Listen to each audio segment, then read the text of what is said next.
Great Expectation, Chapter 6.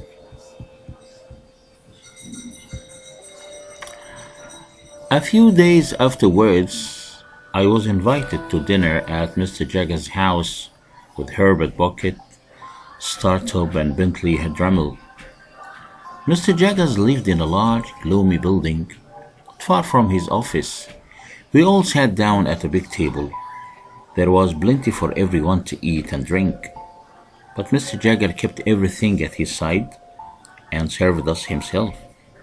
When he saw Drummel, he immediately asked me who he was. "That's Bentley Drummel," I replied.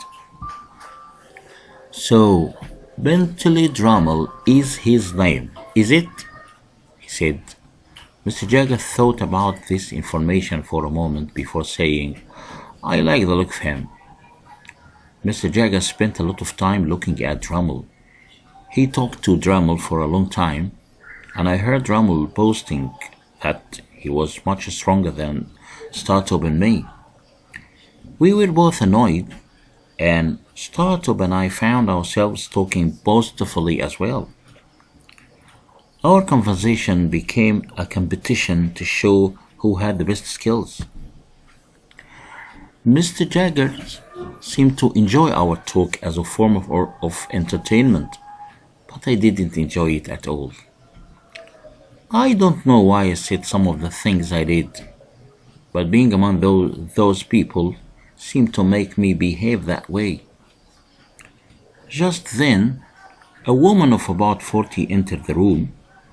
She was tall and thin, with pale eyes and long hair, and she gave Mr. Jaggers an anxious look as she put more food on the table. She seemed to be worried that Mr. Jaggers would say something bad about the food. He introduced her as Molly, his housekeeper. "Now, if you gentlemen want to see some real strength, show them your wrists, Molly," Mr. Jagger continued. "Now, if you gentlemen want to see some real strength, show them your wrists, Molly," Mr. Jagger continued. She pulled up her sleeves and showed them to us. One of her wrists had terrible scars on it. It must have been cut badly in the past. "I've never met a man or a woman with stronger hands than Molly," Mr. Jagger said.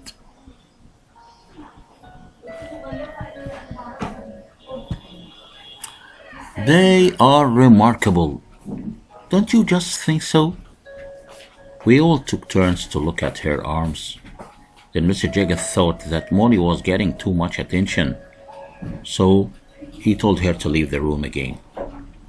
"At 9:30, gentlemen," said Mr. Jaggers. "We need to finish. Please make good use of your time here." Until that time, Drummel continued to boast about things he had done, which Mr. Jaggers seemed to encourage. However, when Drummel left the house with Startup, Drummel realized that he no longer had an enthusiastic audience for his boasting, and the two started to argue. Before leaving, I told Mr. Jagger that I did not like Drummel at all. He advised me to keep away from him, and then he said good night. Fortunately, however, Drummel finished his education with Mr. Matthew Bucket soon afterwards and returned home, to my great relief. A few weeks later, a letter arrived from Betty. She wrote, "Dear Mr. Bibb, I am writing to you at the request of Mr. Joe Jaggery to let you know that he is going to be in London and would be very glad to see you. He will arrive at 9 o'clock tomorrow morning and hopes that this will be a good time for you. I am sure that you will be happy to see him because you always had a good heart. Your poor sister is much the same as when you left. We talk about you every day and think about what you are saying and doing. Yours sincerely, pity. I wished that I could beg Joe not to come. He was my friend, but I was ashamed of him now. He wanted to visit me at Barnard's Inn, where I still had lodgings with Herbert.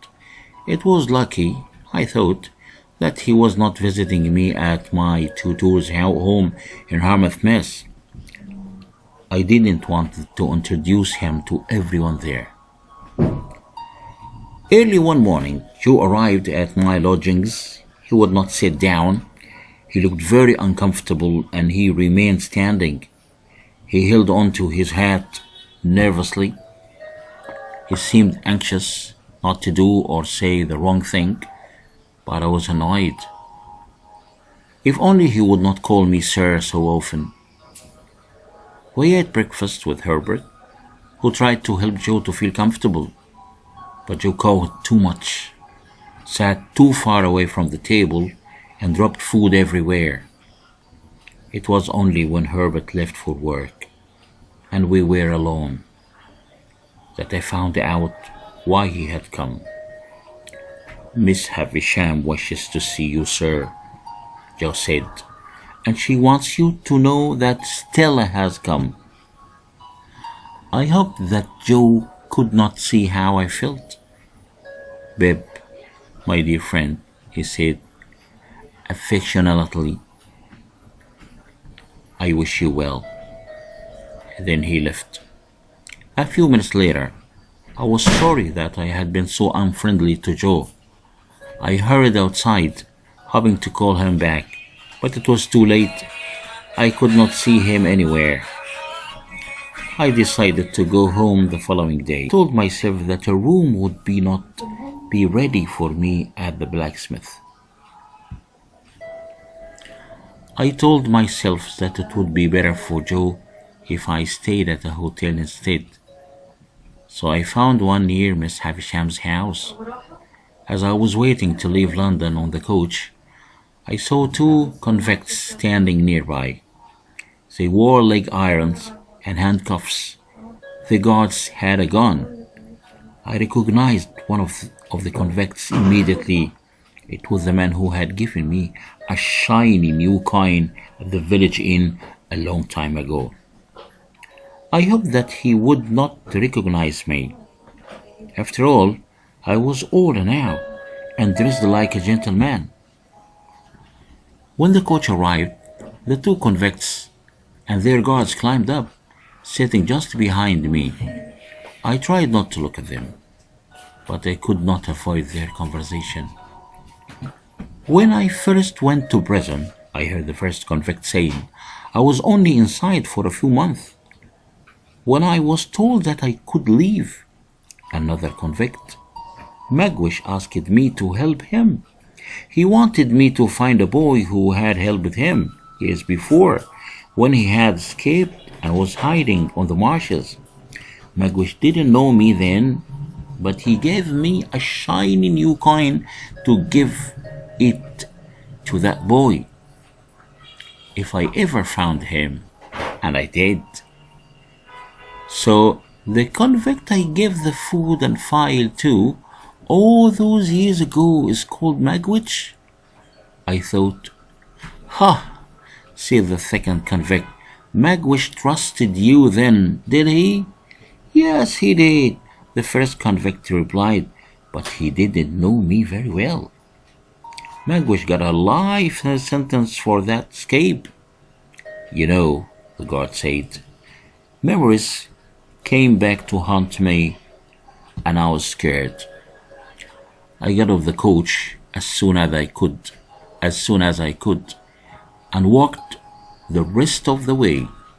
I was late when I arrived at the hotel. I was feeling very tired, but I didn't sleep very well that night."